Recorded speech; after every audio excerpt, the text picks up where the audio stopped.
Captain Sarah Chen stood at the viewport of the HMS Patchwork, watching as her ship's magnetic tethers latched onto another piece of space debris. The vessel lived up to its name, a masterpiece of human improvisation cobbled together from salvaged parts of countless dead ships. Where other species saw junk, humans saw potential. "Captain, you might want to see this," Lieutenant Rodriguez called from his sensor station.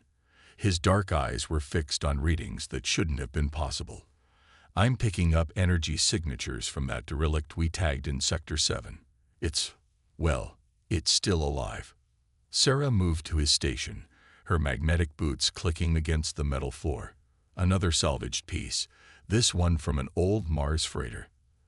The readings were unlike anything she'd seen before, complex energy patterns pulsing beneath layers of ancient hull plating. "How old is that wreck, Rodriguez?" "Based on initial carbon dating, about 50,000 years, Captain." The bridge fell silent. Even the usual creaks and groans of their patchwork ship seemed to quiet down in reverence. "Prep the boarding team," Sarah ordered, already heading toward the equipment locker. "And someone wake up Dr. Harrison. Our Xenorch is about to have a very interesting day." The boarding operation was textbook, or as textbook as anything could be on a ship where the emergency procedures were written on actual paper taped to the walls. The Patchwork's crews were experts at improvisation. They had to be. Their ship's hybrid systems meant standard protocols were more like guidelines. Dr. Emily Harrison, still wiping sleep from her eyes, joined them in the airlock. Her excitement was palpable as she checked her suit's seals. "Do you know what this could mean, Captain? An active power source after 50 millennia.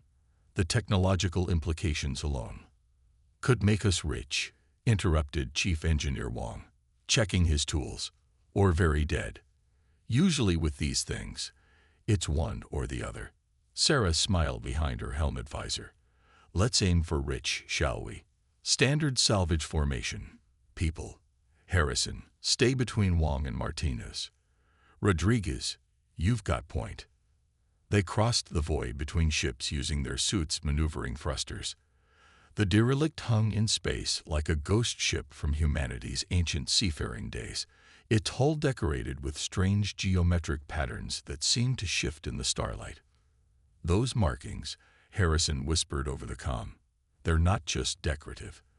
They're mathematical sequences, complex ones. This ship wasn't just advanced. It was built by beings who thought in higher dimensions." Wong whistled low. "So, definitely, the very dead option then." They found an entry point, what appeared to be an emergency airlock that still responded to basic electromagnetic signals. The interior was surprisingly well preserved, though alien in every sense of the word. Corridors curved in ways that made human eyes water, and surfaces seemed to ripple with faint bioluminescence. "Captain," Rodriguez called out, his voice tight with tension. "These energy readings, they're getting stronger, and they're changing. I think the ship knows we're here." Before Sarah could respond, every surface around them pulsed with sudden light. Alien symbols cascaded down the walls like digital rain, and a low hum built in their bones. "Oh shit," Wong muttered. "Please tell me this isn't a first contact scenario." Our ship is held together with duct tape and optimism. The humming grew louder, and suddenly their suit radios crackled with a signal that shouldn't have been possible. A clear, crystalline voice speaking in perfect English. "Identity confirmed. Human species. Classification. Salvage operators. Status. Welcome, children of Earth. We have waited so very long for someone clever enough to find us." Sarah Chen felt the weight of 50,000 years of history pressing down on her shoulders. She thought about her patchwork ship, about humanity's knack for turning junk into treasure, about the endless possibilities that lay before them. "Well," she said, managing to keep her voice steady, "I guess this salvage operation just got a lot more interesting." The Concordiate warship, Eternal Precision, emerged from hyperspace like a knife cutting through reality. Its crystalline hull gleamed with perfection, each facet precisely engineered to channel energy with maximum efficiency. Commander Vexera watched the human vessel through sensors that could count the atoms in a dust mote from 1,000 kilometers away, and felt something approaching physical pain. "That cannot possibly be a functioning spacecraft," she declared, her crystalline form shifting through shades of disapproval. "Our scans must be malfunctioning." First observer Rital adjusted the sensors again, but the results remained the same. "The readings are accurate, Commander. The human vessel appears to be constructed from salvaged components of at least 17 different spacecraft designs. Some of the parts predate their species' first venture beyond their atmosphere. And they've docked with the precursor vessel." Vexera's voice carried the sharp edge of disbelief. The Concordiat had spent centuries searching for intact precursor technology, and now these scavengers had simply stumbled upon one. "Affirmative. They appear to have established some form of communication with the vessel's systems as well." The bridge of the eternal precision fell silent. The Concordiat had built their entire civilization on precision and perfection. Every action was calculated, every decision optimal. The idea that humans, with their haphazard technology, could achieve what the Concordiat could not was more than offensive. It was impossible. "Open a channel," Vexera ordered. "Let us educate these primitives." Aboard the Patchwork, Sarah Chen was still trying to process the implications of their discovery when Rodriguez announced the arrival of the alien warship. "Captain," the ancient AI's voice rang through their suits, "I detect technological signatures consistent with the Concordiat. My records indicate they evolved from silicon-based life forms and developed a civilization based on mathematical perfection. They are unlikely to approve of your methods." "Story of our lives," Wang muttered, already running calculations on his tablet.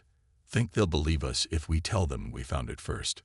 The answer came in the form of a communication that bypassed all of the Patchwork systems, projecting directly into their neural interfaces, a capability that shouldn't have existed. "Attention human vessel." A voice like chiming crystals filled their minds. "This is Commander Vexera of the Concordiat warship Eternal Precision. You have illegally accessed a precursor artifact. Your primitive understanding poses a danger to yourselves and others. Withdraw immediately." Sarah straightened her spine, years of dealing with deep space salvage claims coming to the fore. "This is Captain Chen of the HMS Patchwork. We claimed this derelict under International Salvage Code Section 7.3. Our claim is legal and binding." "Legal?" The alien commander's tone shifted to something approaching amusement. "Your vessel violates 37 different Concordiat engineering principles merely by existing. You have no understanding of the forces you're dealing with. The precursors were beings of pure mathematics. Their technology requires precision your species cannot comprehend." The ancient AI's voice cut in, this time broadcasting to both ships. "Interesting. The Concordiat appears to have made several incorrect assumptions about my creators. Shall I enlighten them, Captain Chen?" "By all means," Sarah replied, unable to keep a small smile from her face. "The precursors," the AI began, "did not achieve perfection through rigid adherence to mathematical principles. They achieved it through understanding chaos. Your civilization, Commander Vexera, seeks to impose order. Mine sought to understand disorder. These humans, with their improvised solutions and adaptable minds, are far closer to my creator's ideology than your crystalline perfection." Vexera's response carried undertones of horror. "Impossible. We have studied precursor mathematics for centuries. Their equations were tools to describe chaos, not to control it." The AI interrupted. "Captain Chen and her crew accessed my systems, not because they understood the underlying principles, but because they were willing to experiment, to fail, to adapt. In short, they think like my creators did." Wang raised his hand like a student in class. "Quick question. Are we about to be in a war with the geometry people? Because I'd like to point out that our ship's held together with about 60% hope and 40% duct tape." Sarah watched through the ancient vessel's sensors as the Concordia ship's crystalline surface rippled with conflicting colors. Sometimes the best way to deal with perfectionists was to be so imperfect they couldn't process it. "Commander Vexera," she called out, "would your civilization be interested in a cultural exchange? We could share our unique perspective on engineering. You might find it enlightening." The silence that followed lasted exactly 3.14159 seconds. Sarah suspected the Concordiate commander didn't realize she was broadcasting her processing cycles.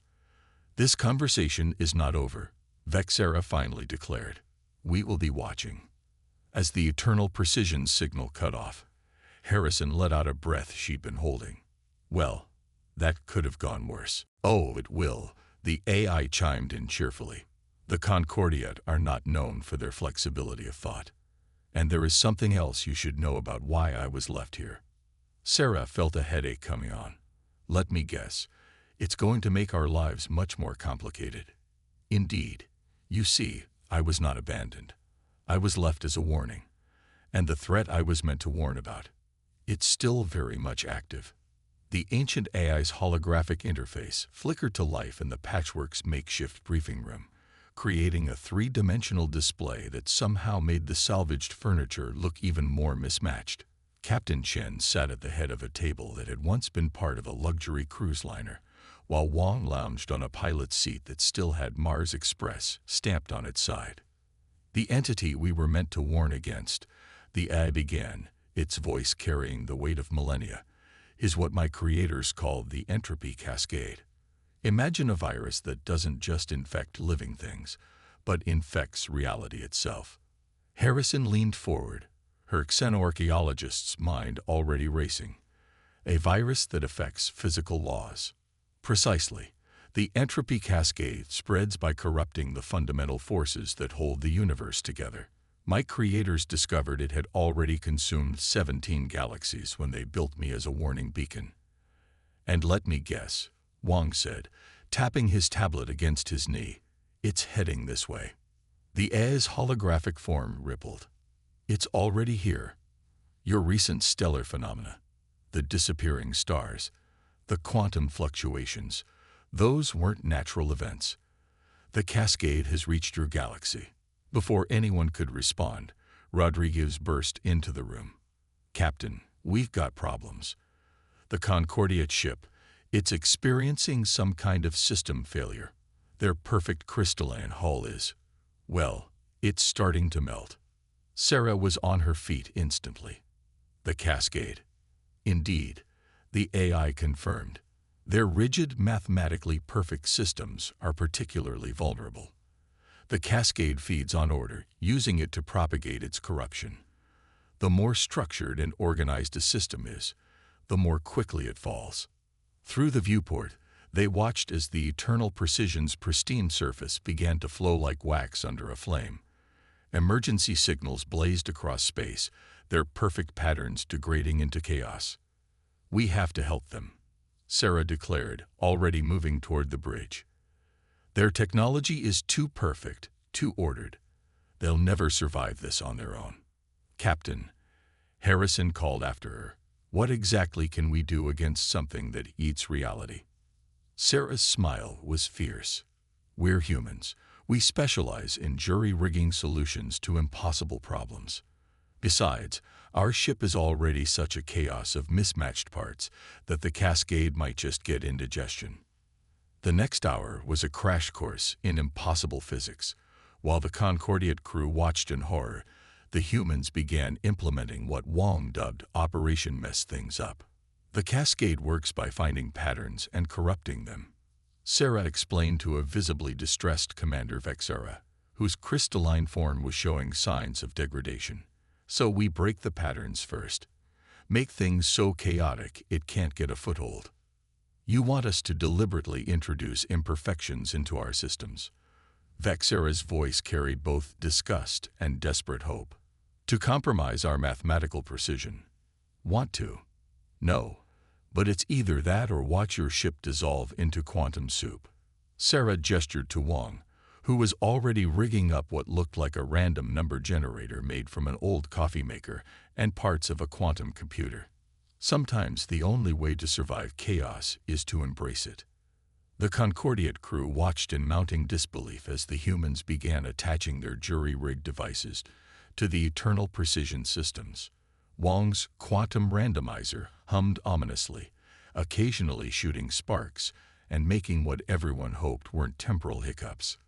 "This is madness," Rachel observed, watching as Harrison reprogrammed crystal matrices using algorithms based on human jazz improvisations. "Exactly," Sarah replied with a grin. "That's why it might just work. The cascade expects order. It feeds on mathematical perfection. But humans, we're walking chaos generators. We're unpredictable. And right now, that's our greatest weapon." As if to prove her point, Wong's device suddenly started playing what he swore was definitely not his personal playlist of 21st century pop songs. The quantum fluctuations in the ship's hull actually seemed to recoil from the cacophony. "Captain," the ancient AI's voice carried an undertone of what might have been amusement. "The cascade's advance is slowing. It appears to be having difficulty processing the unique energy patterns your improvisations are generating." "See." Sarah turned to Vexera. "Sometimes the best defense isn't perfect order. It's perfect chaos. Now, about that cultural exchange we discussed." The Concordiate commander's crystalline form shifted through colors that probably represented extreme emotional distress. "You want to teach us how to be imperfect. I want to teach you how to survive. The cascade is just the beginning. The universe is chaos, Commander. The sooner your people learn to embrace that, the better chance we all have." As if to emphasize her point, Wong's device chose that moment to start tap dancing across the deck, trailing quantum probability fields like confetti. "Besides," Sarah added with a wink, "you haven't lived until you've held a ship together with duct tape and optimism." The next 48 hours aboard the Eternal Precision resembled what Wong described as a cosmic jazz fusion between a physics lab and a junkyard. The once pristine corridors of the Concordiate vessel now housed an array of improvised devices that would have given any traditional engineer nightmares. "The quantum randomizer needs more chaos," Harrison announced, studying readings on a tablet she'd jury-rigged to interface with Concordiate crystals. "The cascade's starting to adapt to our current pattern of randomness." "More chaos, coming right up," Wong replied cheerfully. He turned to his newest creation, a device cobbled together from parts of the patchwork's old entertainment system, 3 quantum processors, and what appeared to be a vintage lava lamp. "Hey, Commander, want to see something really horrifying?" Vexera, who had been watching the humans work with a mixture of fascination and terror, shifted her crystalline form nervously. "Your previous demonstrations have already thoroughly disturbed my understanding of physics. Oh, you'll love this then."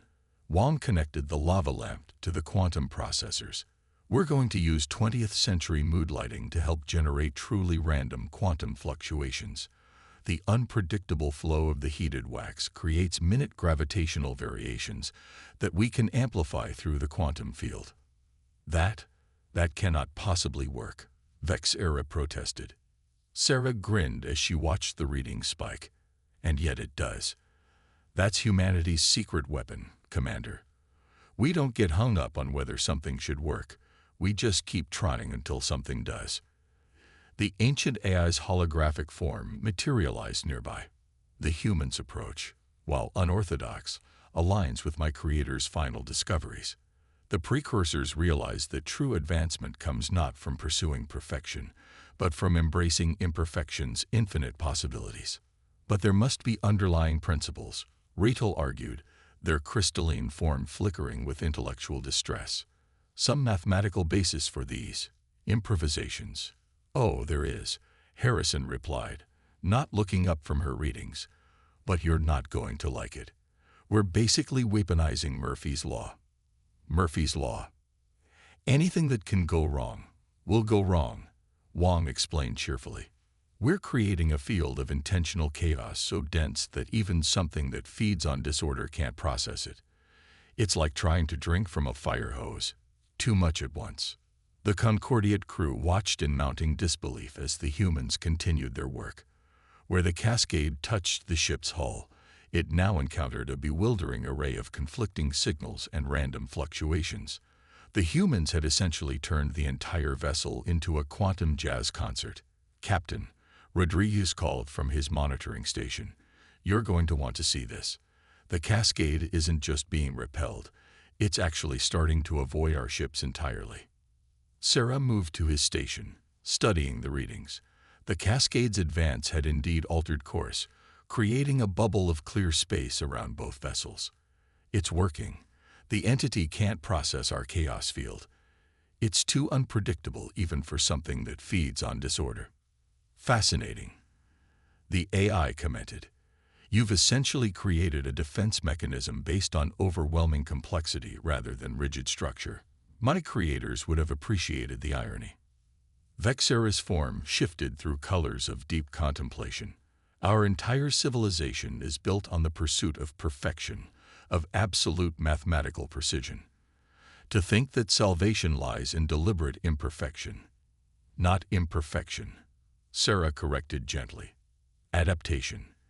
The ability to change, to improvise, to embrace chaos, and make it work for you. That's what humanity does best."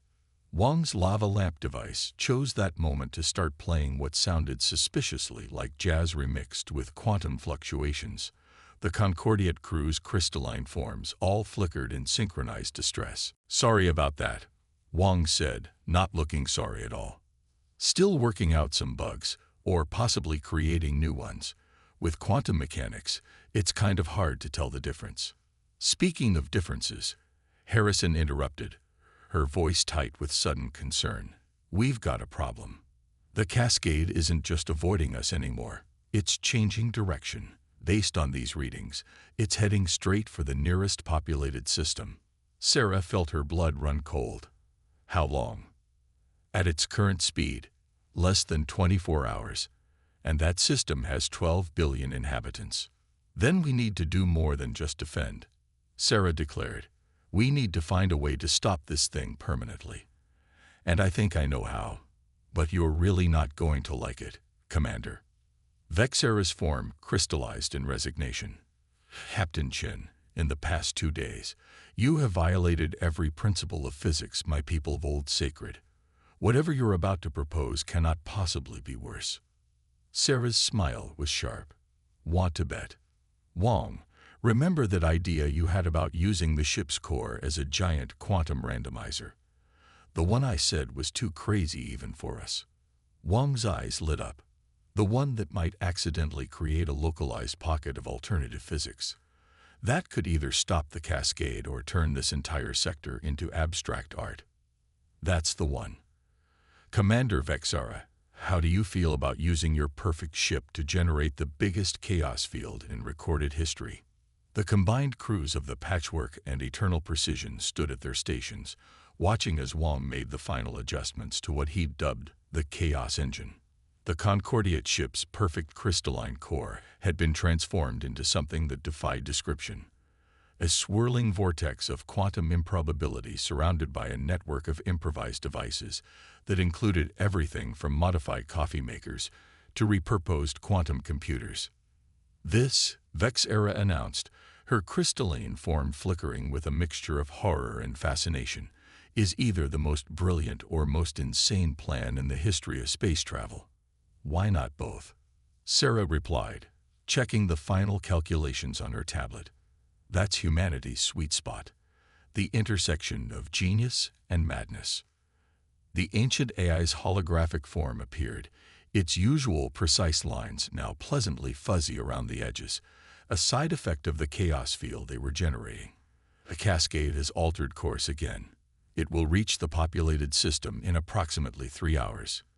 Then we'd better get this show on the road." Sarah turned to address both crews. "Everyone clear on the plan?" "If you can call it a plan," Rodriguez muttered. "We're going to generate a quantum chaos field so intense it creates a temporary pocket of alternative physics, then try to lure an entity that eats reality into it, And our backup plan is to hope the universe has a sense of humor. Exactly. Sarah's grin was fierce. Simple, right?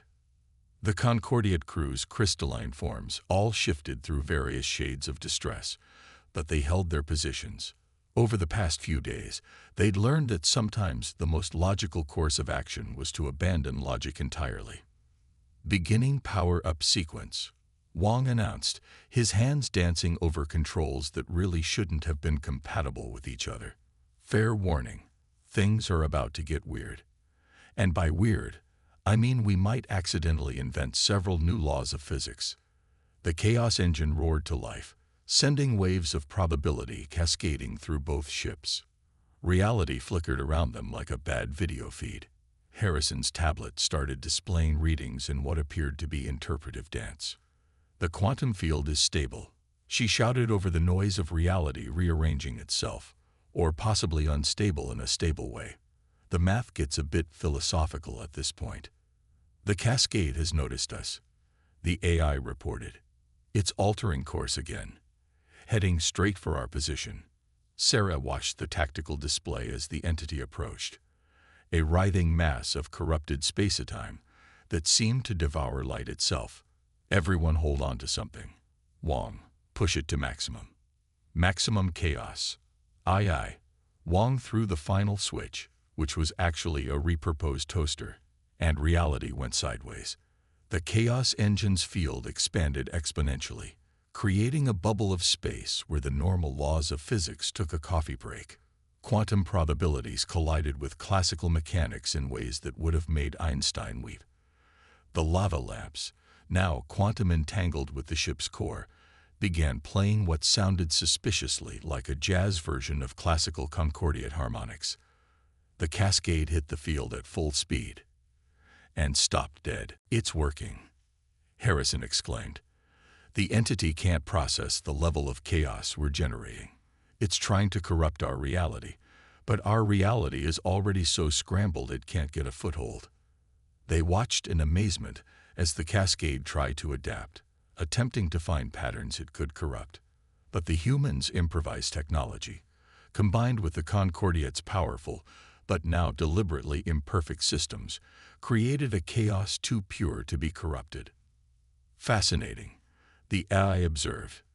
You've essentially created a perfect imperfection, a field of chaos so complete that even an entity that feeds on disorder cannot comprehend it.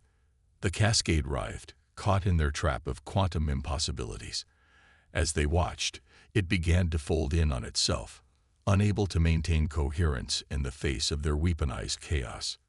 We need more, Sarah shouted. Wang, can you increase the field strength? Already on it. Wang's fingers flew over his controls. I'm linking the quantum randomizer to Harrison's tablet's playlist shuffle algorithm and routing it through the ship's old karaoke machine. You installed a karaoke machine in my ship. Vexera's voice hit notes previously unknown to crystalline physiology. Not now, Commander, Sarah called out. Everyone brace for whatever happens when you cross-reference quantum mechanics with 21st century pop music. The resulting surge of chaos was like a supernova of improbability. The cascade, caught in a field it couldn't possibly corrupt because it couldn't possibly exist, finally reached its breaking point. With a silent flash that somehow smelled like purple, the entity collapsed in on itself and vanished. For a long moment, both crews stood in stunned silence, watching the space where an incomprehensible threat had just been defeated by impossible means. Did we just save the galaxy with bad karaoke and quantum physics? Rodriguez asked hesitantly. Not just the galaxy, the AI corrected, its holographic form now stable again. The cascade's collapse created a cascade effect through its network. All 17 infected galaxies are showing signs of recovery. Sarah turned to Vexera, whose crystalline form had settled into a shade of deep contemplation. So, Commander, still think our methods are primitive? The Concordiate commander's response was interrupted by Wang's jury-rigged systems, choosing that moment to start playing what appeared to be a quantum-entangled victory dance. Primitive? No, Vexera admitted, watching as her perfect ship continued to generate physics-defying light shows. Terrifying. Absolutely. But perhaps there is something to be said for embracing a little chaos. That's the spirit. Sarah clapped her on what she hoped was her shoulder. Now, how about we work on that cultural exchange? I think both our peoples have a lot to learn from each other. Indeed, the AI agreed. My creators would be proud. You've proven that the true path to advancement lies not in achieving perfection, but in perfectly embracing imperfection. As both crews began the process of returning their ships to some semblance of normal operation, Sarah looked out at the stars. Unchanged, yet somehow different now that humanity had left its mark on the cosmos. Not through perfect technology or unbeatable weapons, but through their unique ability to turn chaos itself into their greatest strength. "Captain," Wong called out, "the chaos engine is powering down. But, well, I think the coffee maker has achieved sentience, and it's got some interesting ideas about quantum mechanics." Sarah smiled. Some things never change, and that was perfectly fine with her.